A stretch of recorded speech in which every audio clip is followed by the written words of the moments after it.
Tell me, how do you see the impact of the AUKUS partnership with the UK, the United States? Does it have any flow-on impact into domestic politics and the Prime Minister's standing? How do you read it? No, not really. I think when you get a policy that's supported by both sides, then I don't think that any one side can get a huge advantage out of it. I mean, look, it's always nice if you're the Prime Minister and you've got pickies with the President of the United States, the most powerful man in the world. That's always terrific. Mind you, this bloke's got to remember where he is to be the most powerful. But let's hope he remembers more often than he forgets. And remembers the fella from down under. Remember his name.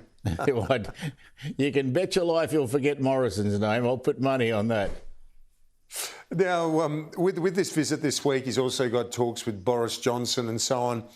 As you say, on the world stage, it doesn't hurt, but there are bigger issues at play at home with half the nation in lockdown.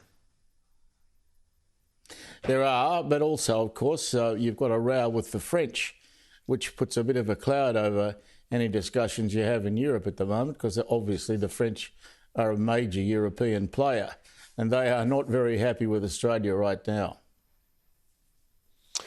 The Newspoll today had a slight shift, but on a two-party basis, still Labor in front. What's your read on things now, 6 months from the likely election date? Well, you see, I don't think the polls matter terribly much, because I don't think anyone is focusing on politics at the moment, and so I don't take these polls too seriously. They come and they go. Labor's won a few, lost a few. I think they're not terribly relevant. Let's wait another 3 or 4 months, and then I think you start to get some serious polls when people know an election is looming and they begin to think about who they want to vote for. That's when you get the proper polls.